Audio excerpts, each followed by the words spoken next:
Have you guys made a decision yet? I don't even know who this guy is. He just looked so comfortable, I wanted to try it out. The Mattress Gallery at Crandall's Home Furnishings. The brands you're looking for at the price you want. In memory foam, pillow top, and more, Crandall's Home Furnishings.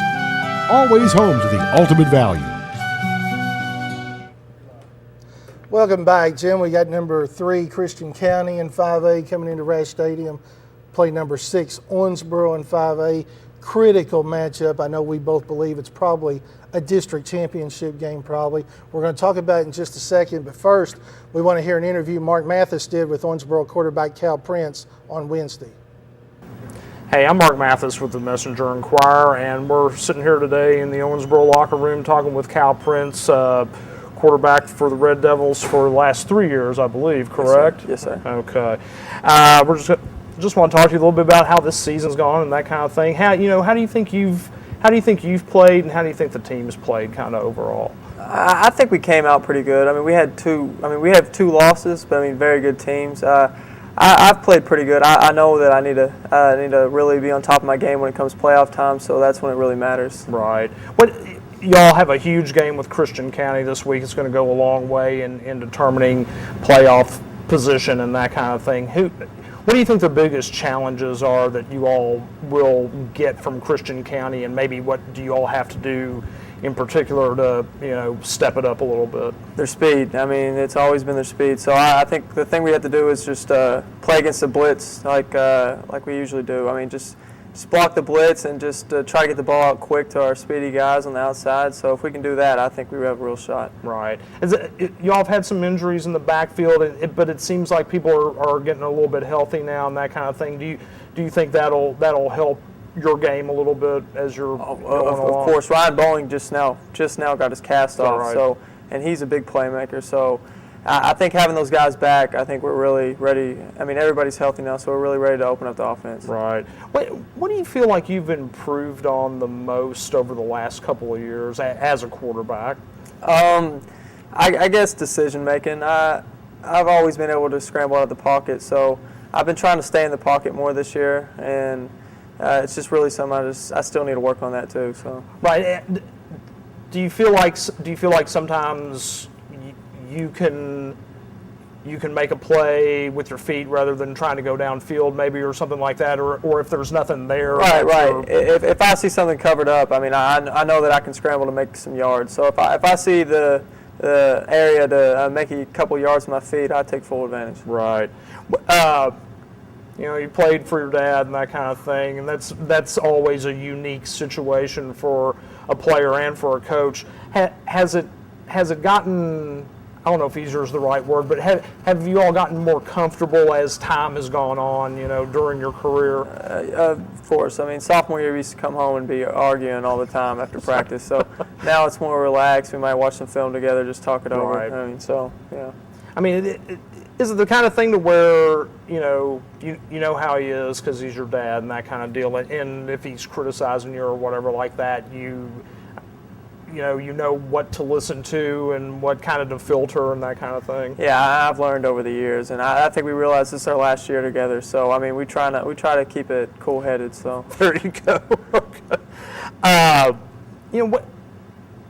I know colleges are looking at you and that kind of thing. Where do you have any spots where you feel like you might want to end up playing or anything like that as far as people recruiting you and that kind of thing? Well, there's some 1AA schools recruit me strictly as quarterback. Right. But there's some Division 1A schools recruit me as athlete. So I could see myself playing receiver or just athlete on the offensive side of the ball. So.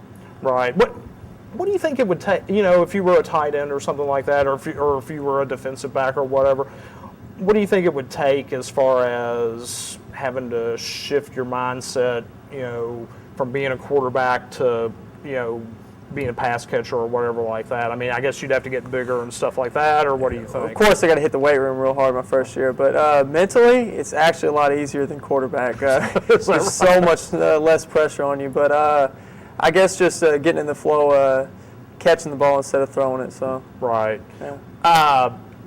As you've gone through, have you had certain receivers that were guys that you knew you could depend on and that kind of thing? And I mean, have there been some guys that were favorites of yours that you wanted to throw to or whatever like that? 2 years ago, Yontae Williams was a big target for me. I mean, Right. he was just so explosive with the ball. And then last year, Kyrie never dropped the ball. So Right. it was always nice to have him. So I usually favor those two the past 2 years. So. Exactly. Well, Jim, Owensboro has not been happy with the way they've played the last 6 quarters. The last half of the Bowling Green game, they didn't come out with the fire Joe Prince wanted to see against Ohio County last week. Do they come out with the fire this week? Because they better. We both know that. They better. This is a very good football team they're playing. Christian County's a little bit banged up, and Owensboro might be able to take advantage of that a little bit. They've got a couple of key injuries. It's uncertain what the status of those players will be on Friday. But nonetheless, anytime these two teams play, you better bring your best. Christian County is just a half notch below Bowling Green, and we saw what happened when Bowling Green played Owensboro, so Red Devils better be ready if they expect to be competitive and have a chance to win this game. Bigger challenge for Owensboro's offense or defense, you think, in this game? I think it's a bigger challenge for their offense just because of the nature of Christian County's defense. I think that Christian County is not going to let Cal Prince beat them, or that's going to be the game plan. And so Owensboro has to go to other sources to find a way to score in this game. That's what happens when you play really good teams, Scott. The high-level teams aren't going to let one guy beat you.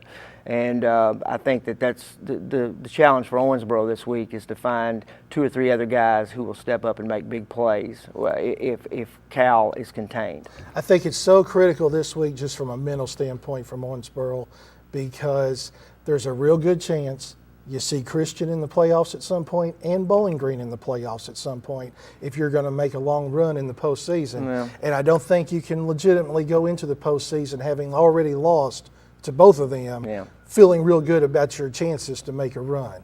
You beat Christian County, and all of a sudden you feel better even going in against Bowling Green, I think, in Yeah. the playoffs, because you know you can play. You've beaten one of the best teams in the state. Well, not only that, but just the home field advantage involved in winning the district championship. I mean, I think that, this is one of those deals where there's so much riding on this game. I mean, it really is. Not just strategically as far as home field, but also the mental aspect of the remainder of the season.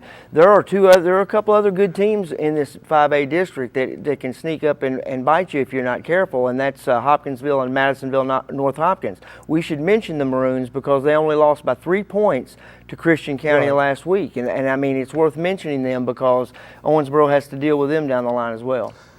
Let's talk about something a little different right now for a second before we make our picks on these 2 big games this weekend. Been a lot of talk about realignment. KHSAA Board of Control meets on October 18th to really finalize everything. So everything we're talking about right now is purely speculative, other than we do know how the teams fall, how the schools fall in relation to enrollment. And we're talking about 2011 through 2014. Based on enrollment, Owensboro drops to 4A. Apollo is going to drop to 5A. They would be the biggest 5A school based on enrollment. Now, Ohio County is still 5A based on enrollment, but they have requested to move up to 6A. So what it looks like is 6A would be Henderson, Daviess, Marshall, Muhlenberg. And if Ohio does get approved to go up, they would most likely fall into that district. And then 5A is Apollo, Christian, Graves, Hoptown. Give me your initial thoughts on those 2 districts. Well, I think that for one thing, a 6A district for Ohio County is the best thing for the Eagles. Looking across the board here. Now, you've got Henderson County in there. They would be considered usually a perennial heavyweight. Nonetheless, they are the type of team that Ohio could potentially, if they develop their program, deal with. The 5A situation here with Apollo going in with Christian and Hopkinsville and Graves, if that pans out, that would be challenging, but I think that Apollo could deal with it. In 3A, 4A. Owensboro. That's right, 4A, Owensboro.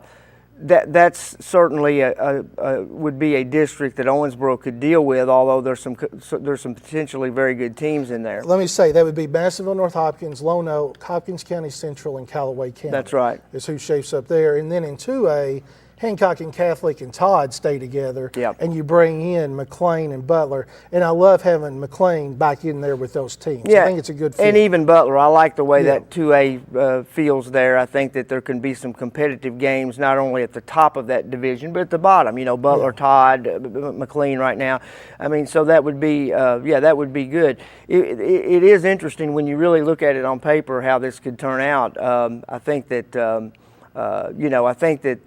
all of these teams would not be overwhelmed. I'm talking about our teams. I don't think they would be overwhelmed with those moves at all, and I think in some cases they would be helped. Yes. And I think of Ohio first on that, moving to 6A. That's the type of competition Ohio County really needs to be playing right now. Right. Yeah. Well, we will talk a lot more about this Yes. as everything becomes official and we know for sure where everybody's heading next year. Well, that's it for this show. We do appreciate you watching.